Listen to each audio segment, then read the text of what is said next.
sais pas si vous voyez comme moi, mais il fait beau ce matin, hein? Hein? Mais en tout cas, il fait beau dans mon cœur.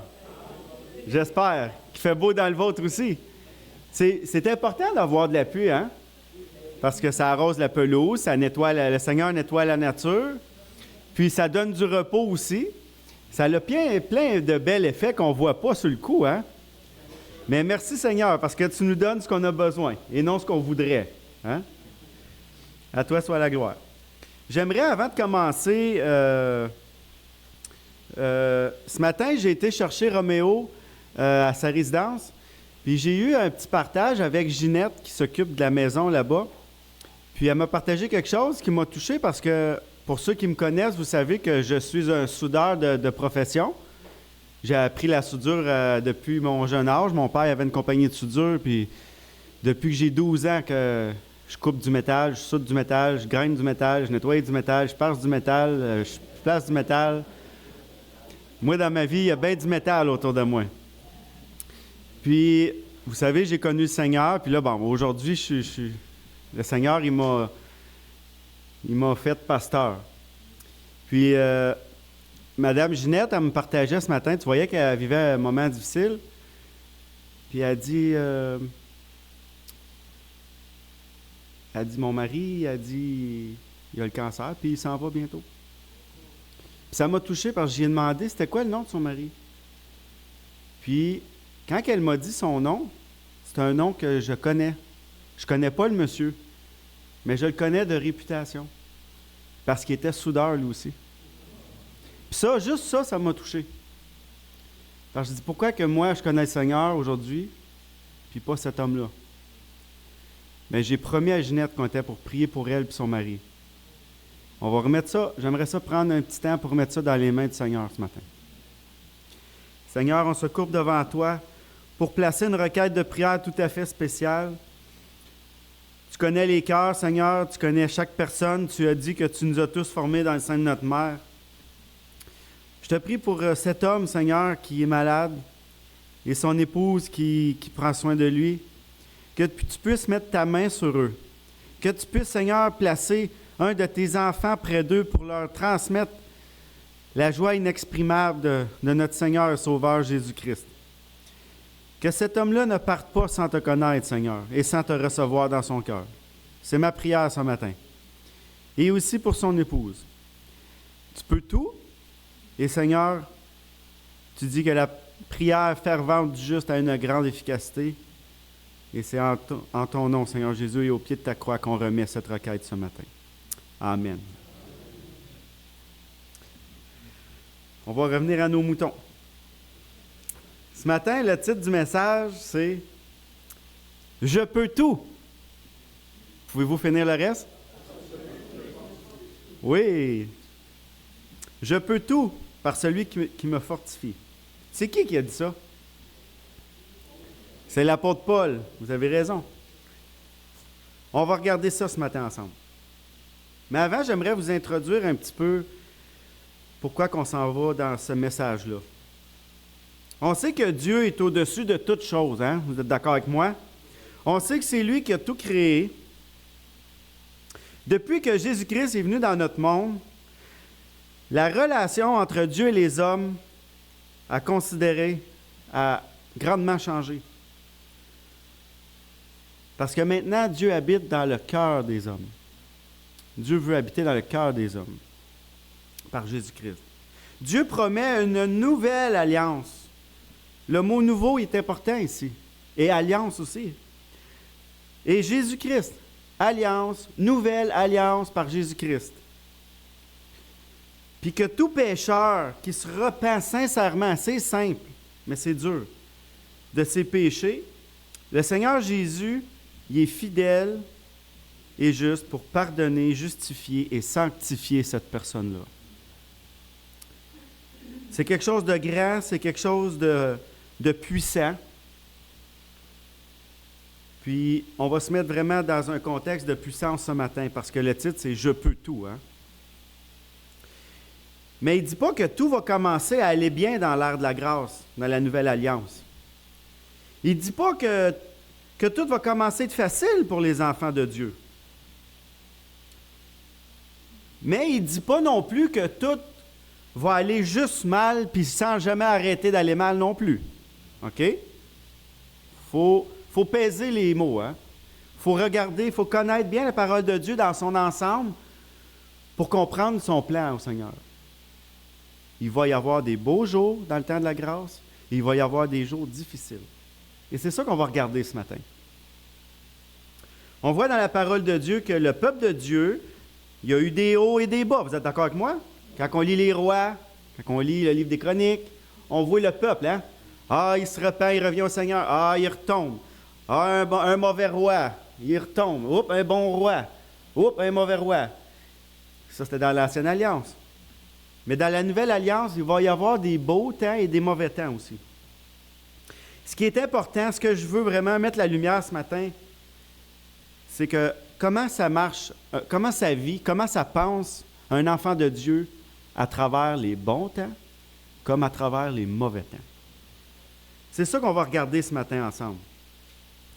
Quand on dit qu'on a reçu Christ comme Sauveur et Seigneur dans notre cœur, c'est pas juste une simple prière, c'est pas juste une simple parole. C'est facile de dire « je crois », « je t'aime »,« je te suis Seigneur »,« je lis ta parole »,« je m'instruis dans les bonnes voies que tu as montrées ». C'est facile de le dire.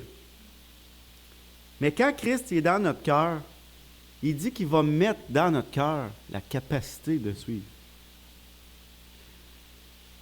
C'est là que ça va faire la différence dans les beaux moments et dans les mauvais moments. Parce que les beaux moments peuvent, s'ils ne viennent pas de Dieu, peuvent être une pierre d'achoppement. OK? C'est pour ça que c'est important. Si tu es sur une passe dans ta vie que ça va bien, fais attention. Parce qu'il y en a un qui te surveille de loin, de proche en arrière. Puis si ça va mal, puis tu penses que tu es tout seul, c'est qu'il y en a un autre qui est proche en arrière. Mais lui ne veut pas juste être proche ou en arrière. Lui, il veut être dans ton cœur. C'est ça la différence. C'est bien de le dire que Jésus est dans notre cœur, qui est notre Maître, notre Sauveur, notre Seigneur. Mais est-ce qu'on vit réellement cette parole-là chaque jour? Le texte qu'on va regarder nous démontre une facette de la vie de l'apôtre Paul dans la foi en Jésus-Christ. C'est ça qu'on va voir ce matin. Paul, c'est un homme pécheur, pardonné par Jésus-Christ, puis il expose plusieurs passages de sa vie pour nous exhorter les futures générations, les futurs enfants de Dieu qui étaient pour venir. Parce qu'il se donne lui-même comme exemple. On pourrait dire, ouais, mais là, Paul, tu devrais plutôt donner Jésus-Christ comme exemple tout le temps. Mais un homme qui vit ce que Jésus-Christ dit peut se prendre comme exemple pour encourager et exhorter un autre frère. Puis c'est ça que Paul va faire. Vous allez voir dans le texte, c'est carrément ça que Paul fait. Puis la beauté de la chose, c'est qu'une personne qui est née de nouveau en Jésus-Christ, son caractère, sa patience, sa capacité à tout supporter sans se plaindre. OK, je vais mettre une petite parenthèse. Sans trop se plaindre, on va dire. OK? Je rectifie. Sans trop se plaindre. C'est ça qui fait la différence dans nos vies. Quand on ne connaît pas le Seigneur et que ça va mal, le monde autour, ils le savent. Ils le savent, puis pas à peu près. Quand tu connais des enfants de Dieu, puis tu regardes, puis tu les connais, tu sais qu'ils vivent des choses extrêmement difficiles, tu te dis, comment ça se fait qu'ils ne se plaignent pas? Comment ça se fait qu'ils ne chiolent pas? Ça, c'est un miracle. C'est pas normal d'être comme ça. Il y a juste les enfants de Dieu qui ont reçu le Seigneur dans leur cœur qui peuvent témoigner et vivre comme ça. La force transformatrice de l'Évangile qu'on lit chaque jour, qu'on regarde de dimanche en dimanche, de mercredi en mercredi, c'est pas seulement pour nos oreilles. Ça passe par les oreilles, mais ça s'en va au cœur. On voit des vies transformées quand Jésus-Christ prend place dans le cœur des gens. On voit des gens qui sont plus pareils. C'est une force surnaturelle qui fait ça, c'est pas nous autres. Ça ne peut pas venir de nous autres, ça peut venir que de Jésus. Puis cette joie-là qu'on voit dans les gens qui souffrent énormément, qui connaissent Dieu, on va dire, il n'est pas normal. Il est capable de sourire encore après tout ce qui arrive. C'est une force surnaturel qui vient de Dieu, ça. Et c'est cette force-là que les gens doivent voir en nous et qui doit leur donner le goût de la recevoir. C'est pour ça que Dieu nous laisse dans le monde ici. Personne ne veut vivre sans Jésus quand tu connais le plan de Jésus. Le texte qu'on va regarder, si vous voulez tourner dans la parole de Dieu, dans Philippiens 4, 10. On va regarder la fin de la lettre aux Philippiens. On va mettre l'accent sur la joie de Paul dans la lettre qu'il envoie aux Philippiens. On va regarder ses sentiments joyeux à la fin de sa lettre. On va regarder ça ensemble. Je vais vous lire les versets 10 à 22. J'ai éprouvé une grande joie dans le Seigneur de ce que vous avez pu enfin renouveler l'expression de vos sentiments pour moi. Vous y pensiez bien, mais l'occasion vous manquait. Ce n'est pas en vue de mes besoins que je dis cela, car j'ai appris à être content. Et j'aime le mot « content ». C'est un mot simple que tout le monde comprend, surtout nous autres les Québécois, c'est dans notre patois. On dit tout le temps ça, on est content, on n'est pas content. J'ai appris à être content dans l'état où je me trouve. Je sais vivre dans l'humiliation. Je sais vivre dans l'abondance. Et en tout et partout, j'ai appris à être rassasié, à avoir faim, à être dans l'abondance et dans la disette. Je puis tout par celui qui me fortifie. Verset 13, le titre de notre message. Cependant, vous avez bien fait de prendre part à ma détresse. Hein? Il se garde quand même une petite gêne. Hein? Et j'ai appris à être heureux, mais quand même, merci. Hein? Vous le savez vous-même, Philippiens. C'est facile quand on cite les personnes à qui on s'adresse. Pour nous, les lecteurs, ça nous ressente à qui Paul s'adresse. Au commencement de la prédication de l'Évangile, lorsque je partis de la Macédoine, aucune Église n'entra en contre avec moi pour ce qu'elle donnait et recevait. Il parle des Églises du Seigneur, là. Il dit aucune. Mais vous fûtes les seuls à le faire, car vous m'envoyâtes déjà à Thessalonique à 2 reprises de quoi pourvoir à mes besoins. Ce n'est pas que je cherche les dons, mais je cherche le fruit qui abonde pour votre compte. Quand qu'on donne, le Seigneur n'oublie rien. Puis vous allez voir, là, il prend un exemple ici après. Il dit, j'ai tout reçu, je suis dans l'abondance, j'ai été comblé de bien en recevant par Épaphrodite ce qui vient de vous comme un parfum de bonne odeur, un sacrifice que Dieu accepte et qui lui est agréable. Pensez-vous que quand vous aidez quelqu'un, Dieu oublie ça? Oh non, il ne l'oublie pas. Dieu reçoit ça comme un parfum agréable de bonne odeur. N'hésitez jamais à donner de l'aide à quelqu'un, jamais, jamais, jamais. Et mon Dieu pourvoira. Hey, il parle au nom de Dieu, là, lui. Là, il est en train de mettre Dieu à l'épreuve, là. Il est en train de dire, mon Dieu pourvoira. Paul, il parle fort, là. À tous vos besoins, selon sa richesse, avec gloire en Jésus-Christ. On est-tu capable, nous autres, de dire ça à quelqu'un qui est dans le grand besoin? Dieu va pourvoir. Et que des fois, on n'ose pas trop dire d'affaires, hein, parce qu'on disait, si ça revient pas de bord la situation, on m'a passé pour un menteur. Hein. Paul ne gêne pas de le dire. Mon Dieu pourvoira à tous vos besoins, selon sa richesse, avec gloire en Jésus-Christ. À notre Dieu le Père et Père, soit la gloire au siècle des siècles. Amen. Puis il termine en disant, saluez tous les saints en Jésus-Christ. Les frères qui sont avec moi vous saluent.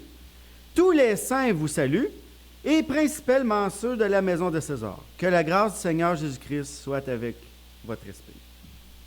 C'est un beau texte, hein? Est-ce que vous voyez comme moi la joie de cet homme-là quand il écrit?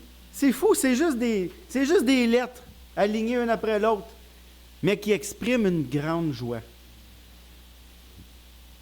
On voit en lisant la joie de cet extrait-là, on voit que Paul a une grande joie pour envoyer une lettre comme ça aux Philippiens. Paul il souligne des aspects de sa relation avec Dieu et ses frères dans ce passage-là. J'attire l'attention ce matin sur 3 éléments dans ce passage. Le premier élément, c'est l'intention et la joie de Paul envers les Philippiens.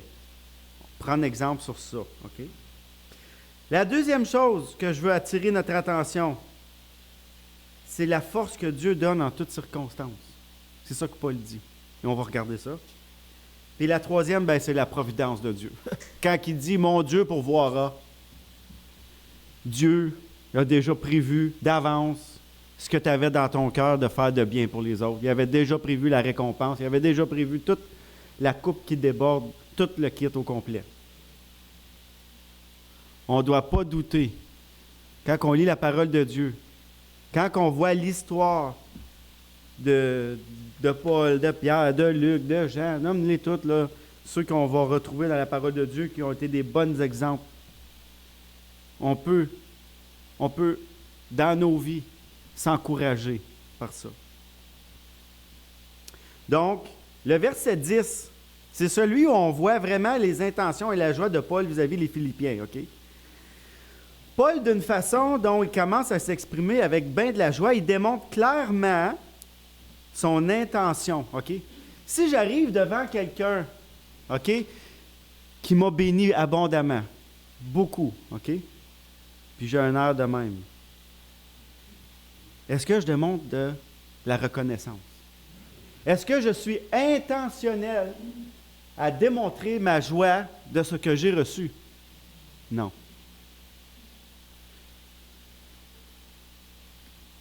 On doit rendre grâce à Dieu pour cette joie-là. Et on doit être intentionnel pour la partager. L'exemple à tirer de Paul ici est bien celui de la reconnaissance. Il fait une lettre de remerciement. Je ne sais pas, dans vos Bibles, vous pouvez regarder si c'est écrit, mais moi, c'est écrit « Remerciement de Paul aux Philippiens pour les dons qu'il a reçus. » 2. L'intention d'être reconnaissant pour les bienfaits que Dieu nous donne. Ça peut être les bienfaits qu'un frère vous a donnés, mais surtout pour les bienfaits que Dieu vous donne. Être reconnaissant pour la grâce que Dieu donne. Si vous pouvez témoigner ce matin ici que vous êtes enfant de Dieu, que vous avez reçu sa grâce, sa paix, son pardon, la vie éternelle, êtes-vous joyeux? Êtes-vous capable de témoigner de cette joie-là à tous les jours? Peut-être pas tout le temps. Hein? Il y a des moments difficiles dans la vie. Mais Paul, dans les moments difficiles, il a su, lui, être reconnaissant à Dieu. On est en changement constant. On est en pleine croissance. C'est normal qu'on ne soit pas comme Paul puis comme Jésus. Mais il faut les regarder, ces exemples-là, si on veut les ressembler, puis si on veut grandir. Dieu place en nous un cœur reconnaissant à l'exemple qui est ici, puis c'est magnifique. Pensez-vous que Paul, s'il est capable d'être reconnaissant comme ça vient de sa grâce à lui? C'est Dieu qui l'a déversé dans son cœur. C'est Dieu qui lui a montré les bienfaits. C'est pour ça que Paul est capable d'être reconnaissant. Soyons reconnaissants comme l'apôtre Paul envers nos frères et nos sœurs qui nous bénissent. Et surtout envers le Seigneur. Ne manquons pas, soyons intentionnels, je le répète, soyons reconnaissants pour remercier quand les gens nous font du bien. Paul décrit qu'il est dans la joie, puis, je sais, je me répète, OK? Mais je pourrais quasiment le sentir tellement que c'est fort, sa joie. Les paroles là, écrites, là, c'est puissant. C'est très puissant. La joie est un élément essentiel dans la vie d'un enfant de Dieu. On ne peut pas être sauvé par grâce puis être dans une vallée sombre de sentiments vides pour trop longtemps. Ça peut nous arriver, mais pour un court moment. Parce que Jésus, il est dans le cœur de ses enfants.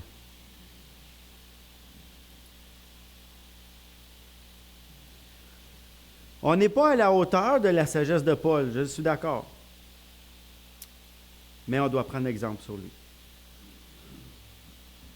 On a tout à gagner. Hein? C'est une expression que vous m'entendez souvent dire. Moi, je le sais, je le dis souvent parce que je m'aperçois que ça sort souvent dans mes feuilles. On a tout à gagner. D'avoir dans notre intention le cœur de démontrer la joie qu'on a à nos frères et sœurs, puis à nos familles, parents, amis. Si nos paroles ne rentrent pas dans le cœur des gens, je vais vous dire une chose. Votre joie va les rendre jaloux. D'une sainte jalousie. Moi, j'ai envie que vous soyez tous jaloux de ma joie. Parce que si vous êtes jaloux de ma joie, vous allez dans vous. Qu'est-ce qui arrive quand on est jaloux? On veut la faire, hein?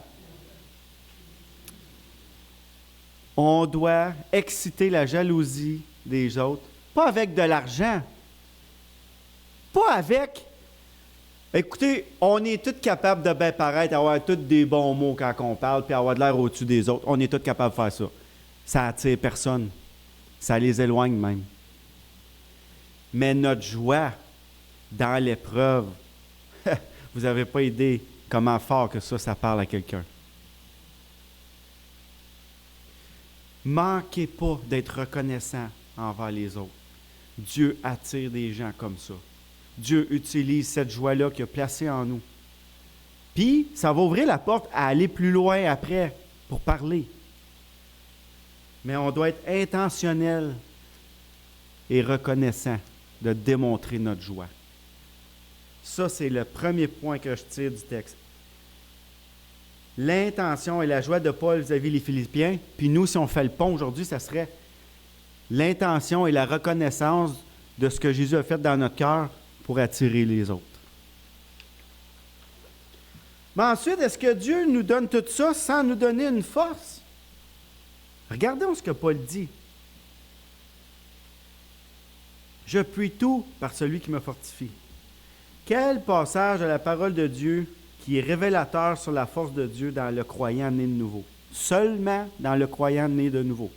Si tu es croyant et tu n'es pas né de nouveau, tu es sur le bon chemin, par exemple. Lâche pas. Continue.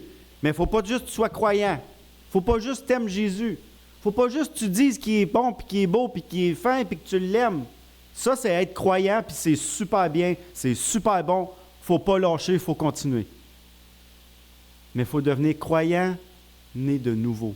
Il faut devenir croyant converti. Il faut devenir des croyants transformés. Il ne faut pas juste rester croyant. Il y en a bien du monde croyant. Quand tu vois une église puis du monde là-dedans, là, qui soit dans le champ complètement, c'est des croyants. Ils ont la foi, mais ils ne sont pas nés de nouveau nécessairement. La force de Dieu accompagne la joie. L'apôtre Paul vient de démontrer une facette de sa vie, la vie d'un chrétien, une force qui appartient à Dieu seul, puis qui est donnée à ses enfants seuls, puis qui est en tout point un miracle dans la vie du pécheur racheté par grâce. Si tu n'as pas eu le miracle dans ton cœur, dans ta vie, tu ne seras pas capable d'être joyeux dans ces moments-là. Je vous le dis, c'est impossible. À moins d'être bien fou. Il y a juste la force de Dieu pour donner la joie dans les moments difficiles. Puis croyez-moi, l'apôtre Paul, il sait de quoi ce qu'il parle. Qui peut dire qu'il a appris à être content dans toutes les circonstances? Pourtant, vous l'avez tous lu comme moi. Pourquoi? Parce qu'on est en croissance. Comment qu'on peut faire ça? Paul, il dit, dans l'humiliation, comment pouvons-nous être contents dans l'humiliation, comme l'apôtre Paul le dit dans le texte? Il dit, je sais vivre dans l'humiliation. De quelle humiliation qu'il parle ici? Il parle-tu de l'humiliation de quelqu'un qui l'intimide? Non, il ne parle pas de celle-là ici. Là, il parle de, tu sais, avoir rien, là. Tu sais, être dans la misère, là. Il sait vivre dans ces périodes-là de sa vie et avoir la joie dans le cœur. Qui peut dire qu'il est capable et qu'il est content? Pas juste dire que j'y ai traversé, là. Je suis content dans ces moments-là. Qui peut parler comme Paul? il y a seulement un enfant de Dieu, puis il y a un enfant de Dieu qui a quand même assez grandi. Les autres dans le monde ne peuvent pas dire qu'ils sont contents dans les moments difficiles. C'est impossible. Puis après ça, Paul, il va à l'opposé. Il dit, dans l'abondance. Combien de gens vous avez entendu des témoignages? Je suis convaincu, si je vous laisserais tous la parole, vous avez entendu des témoignages de gens qui ont connu quelqu'un, qui connaissaient quelqu'un, qui a connu quelqu'un, qui a gagné bien de l'argent à la loterie, puis qui est devenu la personne la plus malheureuse au monde. Vous avez tous entendu ça comme moi. L'argent ne fait pas le bonheur. Paul, il dit, je sais être heureux, je sais être content dans l'abondance. Pourquoi? Comment on peut être content dans l'abondance? Je vous donne le truc un matin, je vous donne le secret. Il y en a peut-être parmi vous qui sont dans l'abondance. Donnez. Vous voulez être joyeux? Moi, je vais vous faire un petit partage un matin, là. Moi, je suis comme un écureuil, hein? Moi, je ramasse tout. OK? Vous devriez voir mon garage, mes trailers dans ma cour. En dessous de ma chambre à coucher dans la maison, c'est un vide sanitaire, là. Il y a une toile à terre là-dedans, là. Vous devriez voir comment je ramasse du stock. Savez-vous qu'est-ce qui arrive? Ça se magane, ça pourrit, ça pue, puis c'est plus bon à rien. Faut que je le jette après. Ça donne quoi? Donne. T'en as trop? Donne. Donne-les. Tu vas donner à quelqu'un qui va être joyeux, puis sa joie va te rendre joyeux, puis ça va être que de la joie. T'es dans l'abondance? Donne.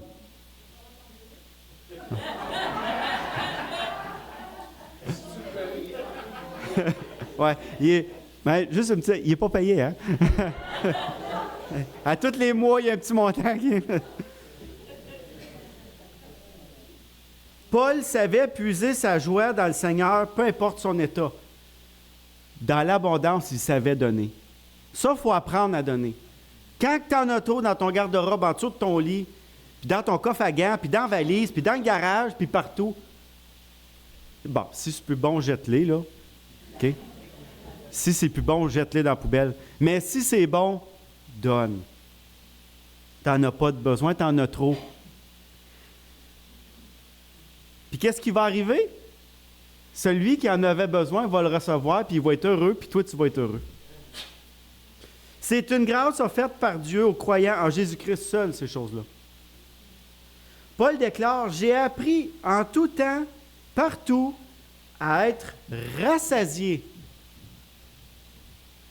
Fini le cœur comme un panier parcé, qui est toujours vide, qui manque de tout, puis qui court après tout. Si vous êtes toujours malheureux, toujours chialeux, mécontent, c'est parce qu'il y a plein de trous dans votre cœur. Puis la joie qui passe à travers de vous autres, elle ne reste pas, elle s'en va. Pourquoi? Parce que Jésus n'est pas venu colmater encore. Frères et sœurs, ça se fait être joyeux en toutes circonstances. L'apôtre Paul n'est pas menteur, je vous le dis.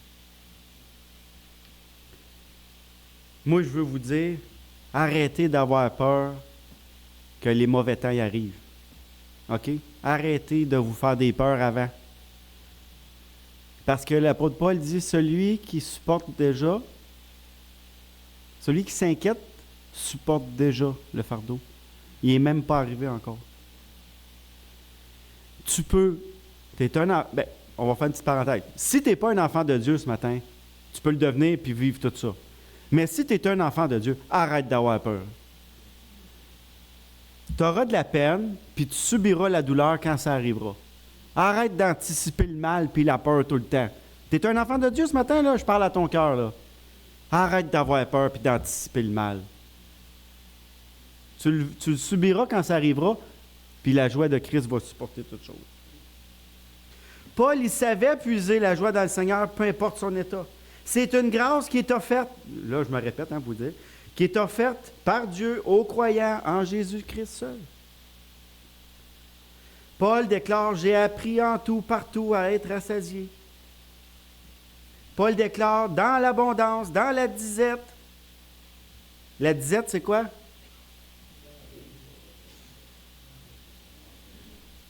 C'est dans pas grand-chose. Écoutez bien, seulement, je l'ai répété souvent, je le sais. Je m'excuse si ça vous chagrine les oreilles. Seulement les enfants de Dieu peuvent témoigner de cette paix-là, de cette joie-là, en toutes circonstances. Quand Paul il va jusqu'à dire « je peux tout », moi, sur le coup, quand j'ai lu ça vite, avant d'étudier le texte, j'ai dit « oh, Paul, tu vas fort, là. » Mais tout de suite après, il dit « par celui qui me fortifie ». Il donne la gloire à Dieu. Sommes-nous conscients des paroles de Paul? Ils sont pour nous autres.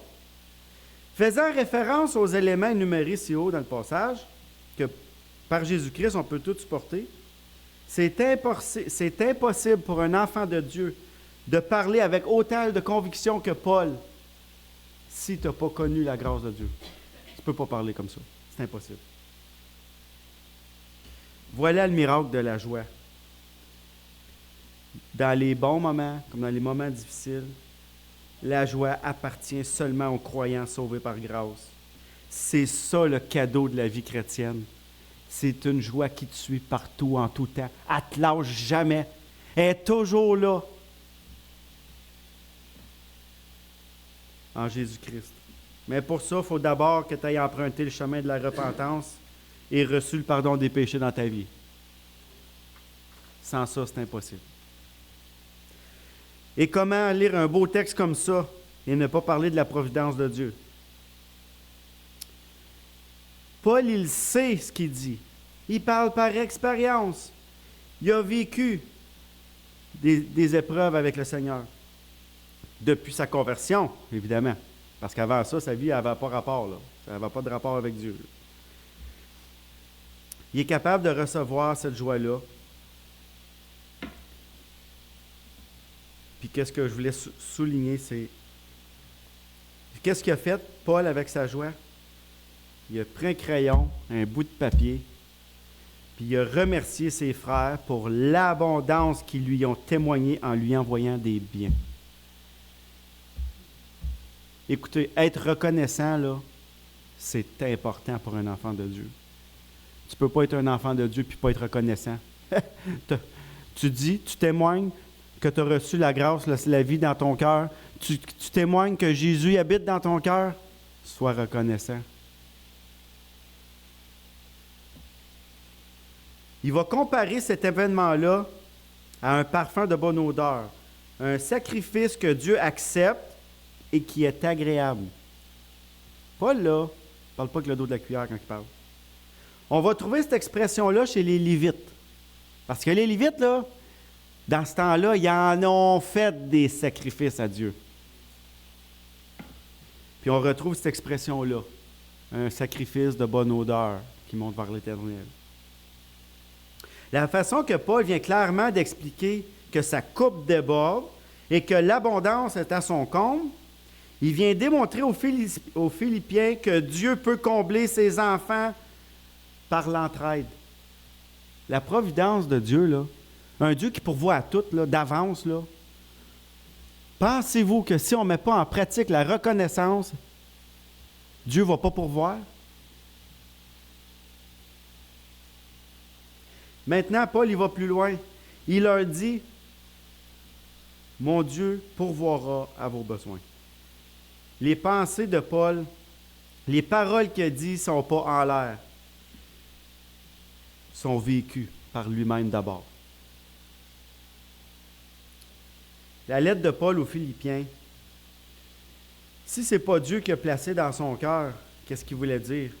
Je ne sais pas qu'est-ce que ça veut dire pour nous autres. Ça ne veut rien dire. Dieu a voulu qu'on lit ça, qu'on mette ça en pratique. C'est pas vrai que la vie est facile tous les jours. Mais c'est pas vrai qu'elle va juste mal non plus. Il faut arrêter d'être trop bonbon ou trop négatif. Il y en a qui sont trop bonbons, puis il y en a qui sont trop négatifs. Les deux sont là. L'apôtre Paul le témoigne. Il a vécu dans l'abondance, dans la disette, dans la joie, dans la pauvreté. Il a su être reconnaissant. Intentionnellement.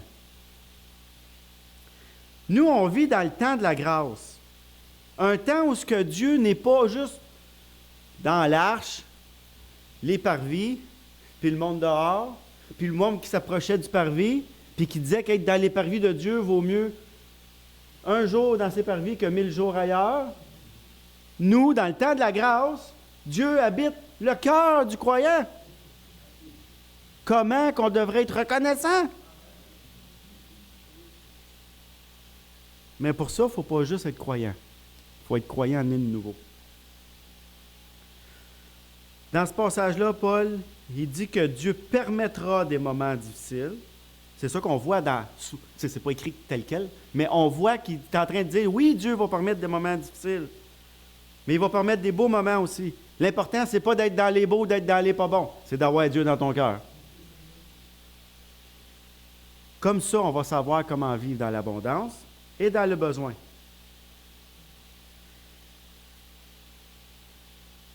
Dieu a tout prévu d'avance. Pour que Paul puisse dire « Mon Dieu pourvoira », Dieu a tout prévu. J'aimerais vous lire les versets 6 et 7 de Philippiens 4, que vous connaissez très bien. « Ne vous inquiétez de rien, mais en toute chose, faites connaître vos besoins à Dieu, par des prières et des supplications, avec des actions de grâce. » C'est ça que Paul est en train de dire. Tu es dans l'abondance, donne. Et là, tu vas goûter la joie et la paix du Seigneur dans l'abondance. Sinon, tu ne l'auras pas. Tu vas être dans l'abondance, puis tu vas chialer sur tout. Tu ne verras même pas que tu es dans l'abondance. C'est ça qui est malheureux. Souvent, c'est ça, pour ça qu'on est malheureux. On est dans l'abondance, puis on ne louait pas. Pourquoi? Parce qu'on garde tout pour nous autres. On est égoïste. Surtout nous autres, en 2024. Et maï. Je suis sûr que si le Seigneur il prenait le micro ici ce matin, là, il nous parlerait dans le casque. Voyez-vous comment Paul, c'est un évangéliste sans pareil? Voyez-vous comment il a parcouru son voyage sur la terre dans un seul but d'annoncer l'Évangile? Pourtant, là, ici, il ne parle pas d'annoncer l'Évangile, mais il parle de notre caractère puis notre démonstration de reconnaissance. Ça veut dire que c'est important pour l'évangélisation, ça. L'évangélisation, là, c'est pas juste les campagnes d'évangélisation, c'est pas juste les activités, c'est tous les jours quand on parle du Seigneur. C'est tous les jours l'évangélisation. C'est par notre vie.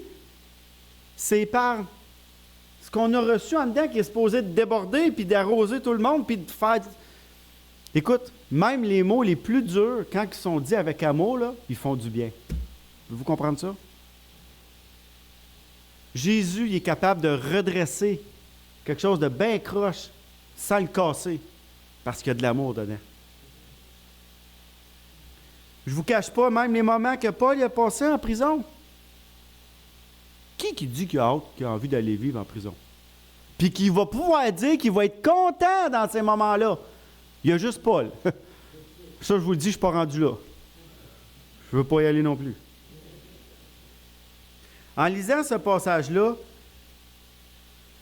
si moi, je ne connaissais pas Paul, pas en tout, là, mettons, là, puis je lis ça, cette lettre-là, là, de 10 à 23, là, puis je ne connais pas Paul, je vous dirais qu'il est fou. C'est impossible. Mais parce que je le connais, parce que j'ai vu son chemin qu'il a parcouru, pour annoncer l'Évangile, Paul, il a subi tout ça. N'oubliez pas que c'est pour annoncer l'Évangile.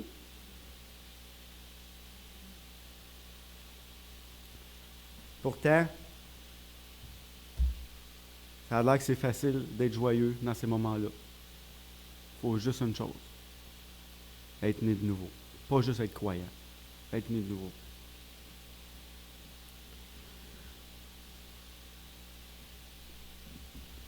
Je veux pas que vous oubliez d'être intentionnel dans votre reconnaissance.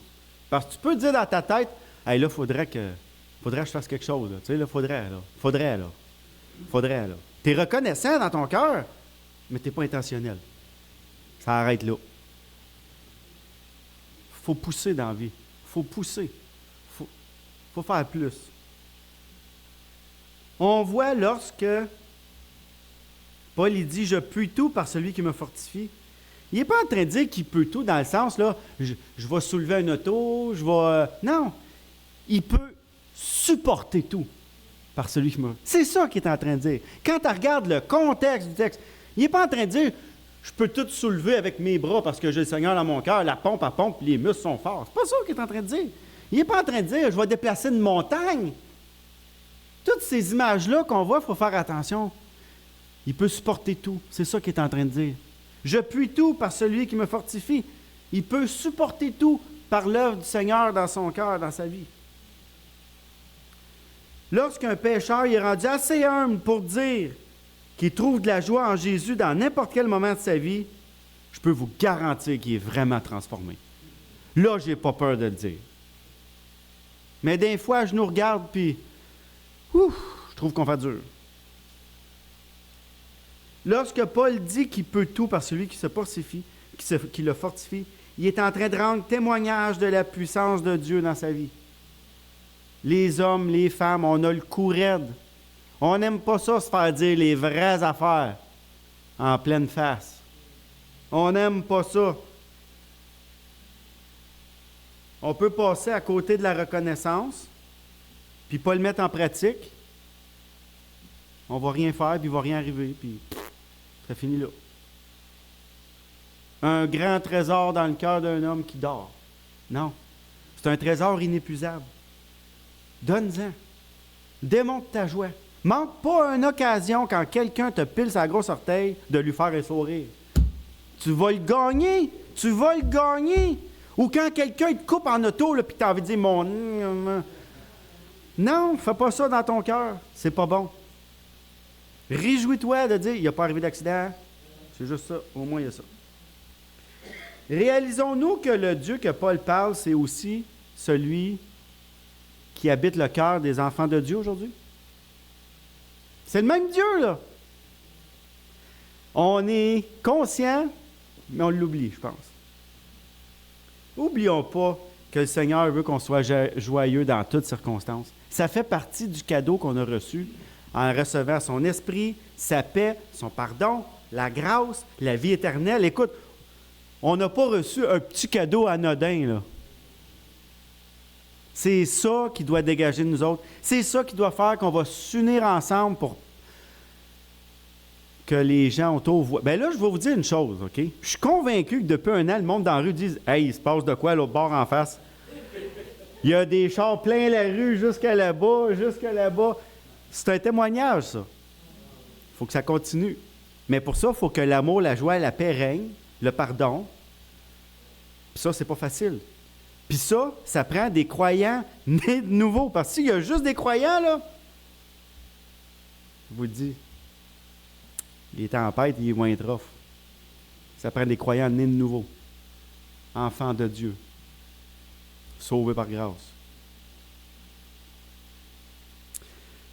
J'espère que je vous ai exhorté ce matin avec ce passage-là. Dans le fond, le but du message, c'était être intentionnel dans notre reconnaissance. C'était ça le but du message. Et on le voit clairement avec la façon que Paul s'est exprimé aux Philippiens. Bon, c'est sûr, on pourrait dire, c'est pas à Carl, c'est pas à Turso qui a parlé, c'est aux Philippiens. Oui, mais quand même. Nous, on regarde ça, on connaît le contexte, on connaît qu'est-ce que Paul a passé au travers, puis il est capable de parler comme ça à ses frères et sœurs, à être reconnaissant. On a tout un exemple à tirer de lui. Puis je vous garantis que Dieu ne va pas laisser ça mort, là. Si on agit comme ça, là, puis on prend exemple sur ça, puis on fait des efforts, là,